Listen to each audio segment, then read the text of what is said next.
देखिए दादी नानी इसको लेके ये छोटे मोटे व्यंग चलते रहता है। और इसको लेके कांग्रेस पार्टी ने जो स्टैंड लिया कि हम माफी नहीं मांगेंगे। कांग्रेस ने माफी भी मांगी और देवनानी जी ने ये कहा कि भाई मुझे अच्छी तरह सुनाई नहीं दिया, तो उन्होंने कहा साहब उसकी माफी जो अध्यक्ष है उसकी भी मेरी तरफ से मतलब पार्टी की तरफ से 2 बार माफी मंगवाई। बहुत बेइज्जत किया कांग्रेस पार्टी को।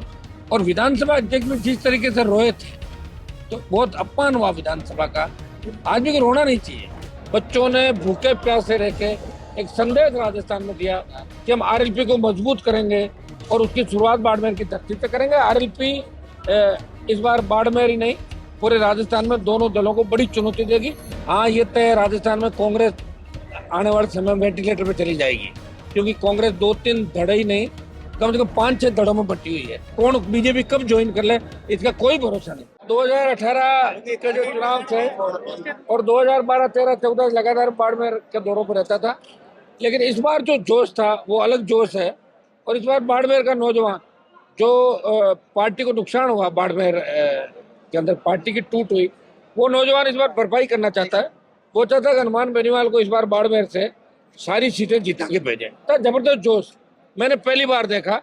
ये जोश हुकार रैली के समय ऐसा जोश था जो आज बाड़मेर के अंदर एंट्री जैसे करी। और पूरे आज देश और प्रदेश देख रहा था कि बाड़मेर में एक दिन कल मैंने पोस्ट करी, बच्चों ने प्रोग्राम दिया कि मैं बाड़मेर आ रहा हूँ।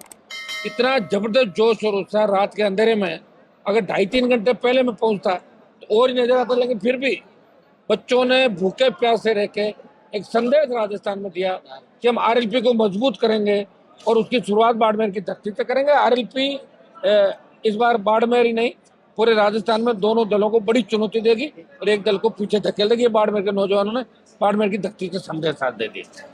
एक समय ये लग रहा था, लोकसभा चुनाव से पहले ये लग रहा था जिसमें उम्मीदवारों की आरएलपी छोड़ के गए, उसमें मतलब आरएलपी खत्म होने वाली है और ये एक मैसेज चला गया था कि कांग्रेस में शिफ्ट हो गया सारा आरएलपी का वोटर। वो तो अब आप खुद देख लो ना आज क्या लग रहा है आपको। हाँ, ये तय राजस्थान में कांग्रेस आने वाले समय में वेंटिलेटर पे चली जाएगी, क्योंकि कांग्रेस 2-3 धड़े ही नहीं, कम से कम 5-6 धड़ों में बटी हुई है।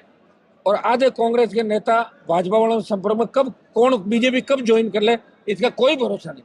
और कोई बड़ी अतिशयोक्ति नहीं। प्रमुख जो 3-4 नाम है उनमें एकदम से आपके पास खबर आए कि वो व्यक्ति भाजपा ज्वाइन कर रहा है, तो बड़ी बात नहीं, क्योंकि इनकी कईयों की जांचें खुली हुई है, कई परेशान है, कई गुटों में बटे हुए हैं, एक दूसरे को नेता नहीं मानते।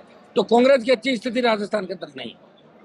विधानसभा में इस बार जैसे दादी को लेकर इतना हंगामा हो गया और वहीं एक कांग्रेस विधायक को पाकिस्तानी तक बोल दिया गया, लेकिन उसमें कुछ भी नहीं हुआ। देखिए दादी नानी इसको लेके ये छोटे मोटे व्यंग चलते रहता है। और इसको लेके कांग्रेस पार्टी ने जो स्टैंड लिया कि हम माफी नहीं मांगेंगे। कांग्रेस ने माफी भी मांगी और देवनानी जी ने ये कहा कि भाई मुझे अच्छी तरह सुनाई नहीं दिया, तो उन्होंने कहा साहब उसकी माफी जो अध्यक्ष है उसकी भी मेरी तरफ से मतलब पार्टी की तरफ से 2 बार माफी मंगवाई। बहुत बेइज्जत किया कांग्रेस पार्टी को। और विधानसभा अध्यक्ष में जिस तरीके से रोए थे तो बहुत अपमान हुआ विधानसभा का। आदमी को रोना नहीं चाहिए। मैं विधानसभा अध्यक्ष से मेरी अच्छी मित्रता, मैंने उनको कहा भी था कि आप ये क्या कर दिया आपने, रो पड़े। इससे पहले भी कई नेता रोए विधानसभा के अंदर। तो रोना धोना मुझे देखो ये अच्छा नहीं लगता कि आप रो पड़ो, लड़ाई नहीं लड़ पा रहे हो तो रोने की आवश्यकता थोड़ी है। रो के क्या संदेश देना चाहते हो आप लोग। तो कांग्रेस ने जनता के पैसे का वेस्टेज किया। पेपर लीक की घटनाएं जो बीजेपी कह रही थी, पेपर लीक, एसआई भर्ती, ये हम रद्द कराएंगे, आरपीसी को भंग करेंगे, ये करेंगे वो करेंगे। भाजपा भी 1.25 साल के अंदर कुछ भी नहीं कर पाई। भजन लाल जी टाइम पास कर रहे हैं। ये टाइम पास सरकार है। और आज से आज तक की सबसे ऐसी सरकार हमने नहीं देखी जिसमें न तो पता लग रहा है विपक्ष कहाँ है और न पता लग रहा पक्ष कहाँ है। ब्यूरोक्रेट्स इस भजन लाल सरकार को चला रहे हैं। किसकी चल रही है ये खुद भजन लाल को भी पता नहीं इस सरकार का। तो प्रतिष्ठा देखिए बोलना पड़ा कि विधायक बनने लायक नहीं है। हाँ, तो वो तो सुनो मेरी बात, बोल दिया वो, अब क्यों बोला कैसे बोला तो उनको ध्यान रखना चाहिए। लेकिन बोलने के बाद जिस तरह पार्टी ने माफी मांग ली, कितना अपमान हुआ कांग्रेस का, आप बताओ मुझे। कांग्रेस तो कह रही थी कि माफी नहीं। मैं कई बार सस्पेंड हुआ हूँ, मैंने नहीं मांगी माफी। पढ़ लो ना मेरा बयान, दिल्ली के सब जगह। 1 साल बाहर रह गया, जनता के बीच आ गया। कहना तो एक माफी नहीं मांगेगा, जा जाके 2-2, 3-3 बार माफी मांगना। इसका मतलब दोहरा चरित्र कांग्रेस पार्टी का था और भारतीय जनता पार्टी का भी दोहरा चरित्र, कहना कुछ करना कुछ। ये मिले हुए दोनों दल राजस्थान, एक सांप नाथ है दूसरा नागनाथ है। तो अब ये आप इस राजस्थान की जनता को अगर बचना है तो नया विकल्प राजस्थान की जनता को तलाशना होगा। राष्ट्रीय लोकतांत्रिक पार्टी जवानों की पसंदीदा पार्टी है, इसको और मजबूत कैसे करें उसकी रणनीति हम बना रहे हैं। जल्दी प्रदेश कार्यकारिणी की टीम की मैं घोषणा करूंगा और उसके बाद राजस्थान के वापिस दौरे, संघर्ष, आंदोलन और अग्निवीर को लेके भी बड़ा आंदोलन हम करेंगे जिसका नेतृत्व राजस्थान करेगा और हम हरियाणा पंजाब होते हुए दिल्ली कूच करेंगे और अग्निवीर को भी समाप्त कराएंगे इस व्यवस्था को। तो आरएलपी बाड़मेर के लिए क्या नया विकल्प ढूंढ रही है? उम्मीदवार हम तो कांग्रेस चले गए। अब तो इतने सारे विकल्प, आप कमाल कर रहे हो। जब वो पहली बार लड़े थे उनको कौन जानता था? नहीं तो लाया था उनको थोड़ी जानते थे लोग, ना कोई नहीं जानते थे। ये तो आरएलपी पार्टी की जो मेन ताकत है वो जवान और किसान है, युवा है। तो ये देख लो आप, युवा सारे इन्होंने इसलिए तो आज मुझे बुलाया कि हम आपको भरोसा दे रहे हैं कि आरएलपी कांग्रेस से मजबूत है बाड़मेर के अंदर। और होली का कार्यक्रम इन्होंने रखा और जबरदस्त तरीके से उत्साह बच्चों के अंदर है। और सर्व समाज, शेड्यूल कास्ट, मुस्लिम, आप जो तादाद देखोगे वो यहाँ दिख रही। हमारे भीम आर्मी वाले भी यहाँ बैठे हैं जिनका हमारा समझौता था राजस्थान चुनाव का। आज भी दिल्ली के अंदर भी हम मिलकर लड़ाई लड़ रहे हैं हर मुद्दे पर, चाहे राजस्थान का हो, देश का हो। आप देखते हैं मुझे आपने हमेशा लड़ते हुए, मैं कोई नागौर बाड़मेर शिकायत थोड़ी करता हूँ, देश के मुद्दे भी उठाता हूँ, जवान, किसान और तमाम पीड़ित शोषित तबके के। और कानून की जहाँ स्थिति बिगड़ती तो हनुमान बेनीवाल आरएलपी हमेशा न्याय दिलाने के लिए सड़कों से लेकर सदन तक संघर्ष करती हुई नजर आ रही। आरएलपी का बहुत ही अच्छा फ्यूचर राजस्थान के अंदर, इसमें कोई दो राय। कोई जरूरी नहीं कि अब सीट रहेगी नहीं, उसको छोड़ो, जिनकी सीट रहेगी उनका क्या होगा? वो तो सीटों समेत ही लोग अंदर चले गए थे। मैंने एक बसपा का दौर देखा था, 6 एमएलए थे, 6 चले गए कांग्रेस में, दोबारा उन्हीं को टिकट दी, वो 6 फिर चले गए, 0 हो गई। लेकिन आरएलपी पार्टी के विधायक जो 3 थे वो मुझे छोड़ के नहीं गए, मेरे साथ खड़े थे। कई कारण मैंने आपको बताए, समय नहीं दे पाए। तिलक साहब तो छोड़ के चले गए, वो तो वापस आने होते हैं, चले गए। हर आदमी, मैंने आपको क्या कहा, हर आदमी लड़ नहीं सकता।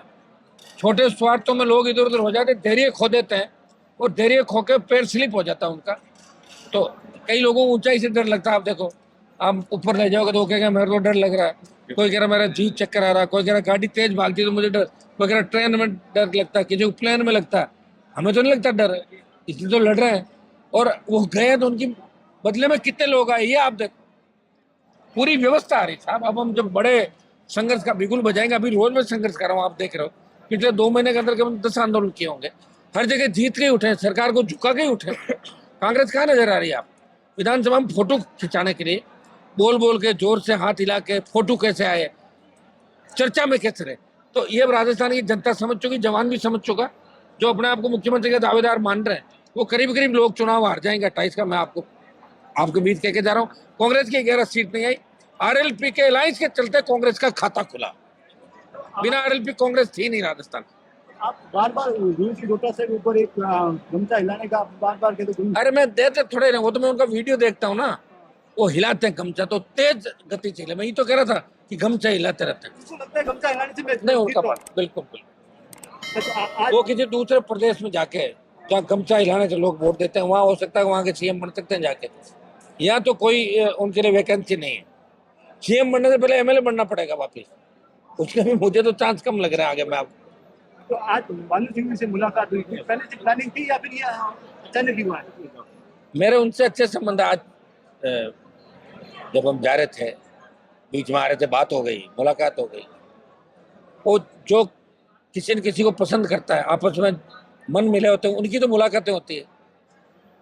ये तो आप मुझे पूछते वसुंधरा अगर सड़क पर मिल जाती या कांग्रेस के वो नेता या बीजेपी के वो नेता जिन जो हमेशा मेरे, अगर उनसे मेरी मुलाकात होती तो ये सवाल हो सकता था। ये सवाल नहीं है, तो मिलते ही रहते हैं, उसमें नई बात क्या। हम भी सबसे मिलते हैं।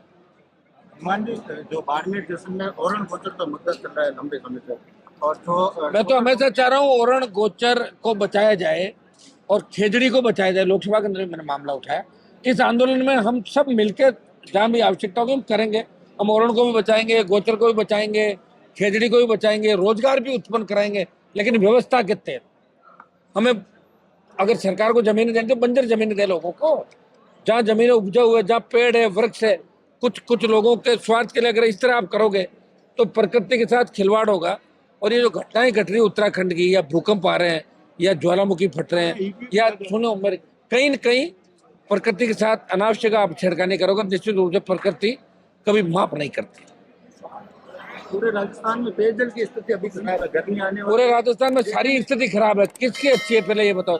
भजन लाल जी की खुद की स्थिति अच्छी है और उनके 7-8 मंत्री, हमारे जैसे जलदाई मंत्री से लेकर 7-8 जिनके रोज नाम आ रहे हैं, इनकी स्थिति अच्छी है। सारे ठेके ले लिए, मौज मस्ती कर रहे हैं, इनके परिवारों की स्थिति अच्छी है।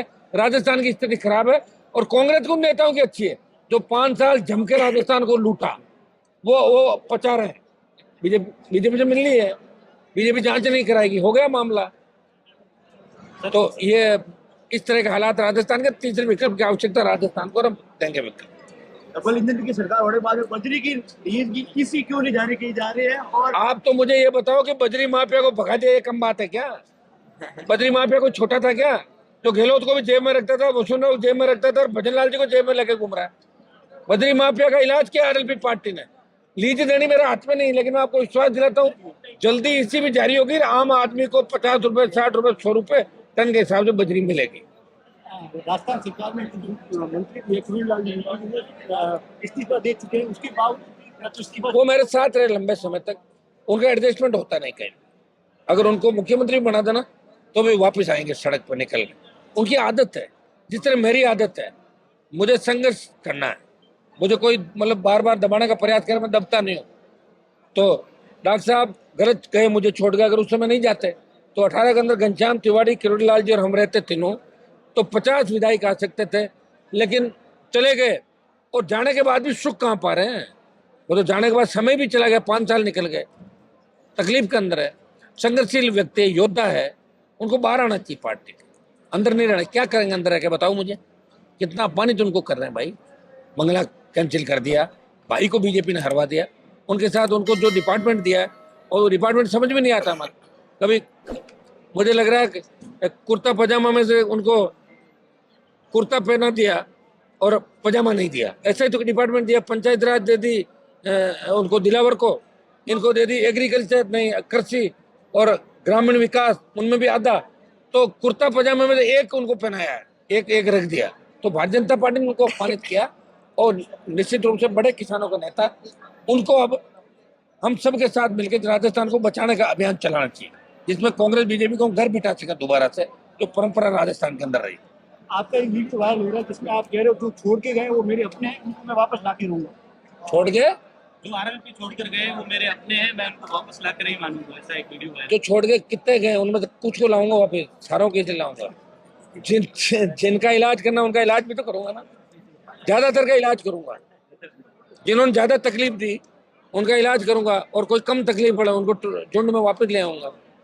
अपने आप ही आ जाएंगे, लाने की जरूरत नहीं। उम्मीदवार आदमी ने ज्यादा दिए कम दिए थे? अरे छोड़ो आप। क्या ये माना जाए कि आरएलपी राजस्थान के अंदर एक्टिव मोड के अंदर आएगी?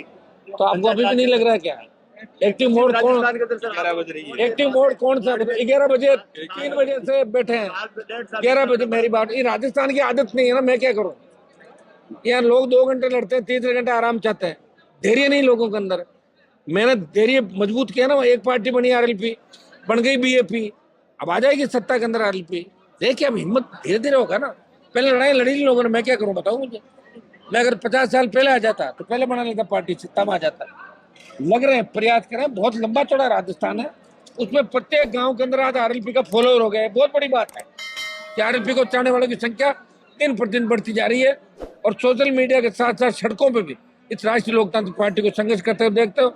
और तो और हरियाणा, यूपी, दिल्ली, पंजाब के किसानों को जरूरत पड़ी तो भी राष्ट्रीय लोकतांत्रिक पार्टी ने मजबूती से उन किसानों की बात रखी और उनका नेतृत्व करने का काम किया, किसान जवान। आरएलपी का जो फ्यूचर था इस बार चुनाव में हार गए, क्या बचे? देखिए सुनो, मैंने आपको क्या कहा कि सारे लोग एकजुट हो जाए। वैसे तो एमएलए मैं ही था आरएलपी का, मैं एमपी मेरे घर से बना लेता, एमएलए रह जाता तो कौन आ रहा था मुझे? मैंने कहा लोगों को देखें, लोग, मैं लड़ रहा हूँ, एक एमएलए तो कोई सीएम नहीं बन रहा था। लोग क्या पता आगे 28 में मेरा साथ देंगे, लोगों को देखें सही। लोग ठीक है 95,000 पे आ गए, कांग्रेस समाप्त हो गई वहां पे। तो वोट आज तक का हाईएस्ट वोट मिला, और जो जीता है वो तो मेरी पार्टी का जो सिपाही था, मेरे साथ ही था 20-25 साल। लोभ लालच के अंदर उनके झांसे के अंदर आ गया। कई तरह की व्यवस्थाएं होती, हर आदमी धैर्य नहीं रख पाता, तो चला गया। बाकी मैं जिन नागौर, जोधपुर, बाड़मेर में जिनके बड़े नाम थे, जिनके नाम से लोग वोट ले, वो कहाँ गए बताओ आप? वो तो सो गए सारे के सारे। अब तो हमारे अपने ही हमसे लड़ रहे हैं, अपने लड़ रहे हैं तो अपने ज्यादा नहीं लड़ पाएंगे। मैं जानता हूँ वो कितने समय तक लड़ सकते हैं, मेरे साथ रहे इसलिए कमजोर नहीं हुए। फ्यूचर में वोट बैंक बढ़ा, 95,000 हाईएस्ट वोट अपने लिए। अगली बार आ जाएगी वापिस सीटें, कहाँ जा रही है। अभी आपने एक भाषण में आपने एक बात बोली कि सामंतों के आगे लोगों ने पगड़ी तक उतार दी। हाँ क्यों सर, मैं राजा के आगे कोई पगड़ी रखता है, वीडियो वायरल हो रहा है, तो उनको खुद को इस तरह नहीं करना चाहिए, उनको पगड़ी के लिए मना कर देना चाहिए कि भाई आप प्लीज पगड़े नहीं हो। तो ये बहुत गलत मैसेज गया पूरे देश और प्रदेश, और इसलिए हुआ कि खींवसर की सीट भाजपा जीती। अगर मेरी पार्टी जीती होती तो ये वहां बैठते नहीं, ज्यादा टाइम बाहर ही घूमते रहते। बैठने का मौका ही तो उनको जब मिला आरएलपी हार गई, ले बेकार आराम से बैठे हो वहां पर, तो लोग रख देते हैं। मैं अब क्या करूं बताओ, मैं तो लोगों को जगा ही तो सकता हूँ, संघर्ष का रास्ता बता सकता हूँ, प्रयास कर सकता हूँ। प्रयास में कोई कमी नहीं, आप चिंता नहीं करें। तो भगत सिंह ने लड़ाई लड़ी, वही हनुमान बेनीवाल राजस्थान में राजनीति में भ्रष्टाचार को खत्म करके सत्ता पे किसान के बेटों को काबिज कराने की लड़ाई लड़ रहा है, और सर्व समाज को साथ लेके वो लड़ने का प्रयास करा राजस्थान के। माननीय आपने कहा कि जो बाड़मेर में आप पे हमला हुआ था उसमें अशोक गहलोत का भी हाथ था सीधे से। अशोक गहलोत के एक पंजाब सरकार का जो वहां से डेपुटेशन आईएएस था, डेपुटेशन लाए थे, जो यहाँ के शराब माफिया सबसे बड़े हमारे समाज के थे, हमारे समाज के अध्यक्ष, उनका दामाद था, और वो सीएम का खास था। सीएम ने उसने और यहाँ के नेताओं ने बात करी कि आप हमला करो, हनुमान बार बार बाड़मेर आ रहा है और इस तरह का बयान दे रहा है। तो प्लानिंग ये थी कि उस हमले में 5-7 लोग मारे जाए, हनुमान बेनीवाल की राजनीति खत्म हो। लेकिन तेजाजी महाराज की कृपा थी कि इतना बड़ा हमला, फायरिंग, तलवारों से हमला, गाड़ी पे पत्थर, लेकिन चोट किसी के नहीं आई। और बच्चों ने बाद में कहा था पुलिस के साथ हमें, मैंने कहा जाने दो यार, जो होना हो गया, और हम लड़ाई लड़ेंगे। हमने प्रिविलेज के माध्यम से लड़के और उन अधिकारियों को ठीक किया, मुकदमे भी दर्ज हुए, उन मुकदमों के अंदर गिरफ्तारियां भी होगी, जल्दी गिरफ्तारियां होगी, उसमें हो सकता है कुछ बड़े नाम भी आ सकता है, गिरफ्तार हो सकते हैं बड़े लोग भी। हरीश चौधरी का भी नाम था। आप कई बार कहते हैं कि उनको मैं जेल भिजवा दूंगा, कोई कार्रवाई हुई उसमें, कुछ प्रोसेस आगे? ये तो कैलाश जी ने भी कहा था आपको, उनको पूछा क्या आपने?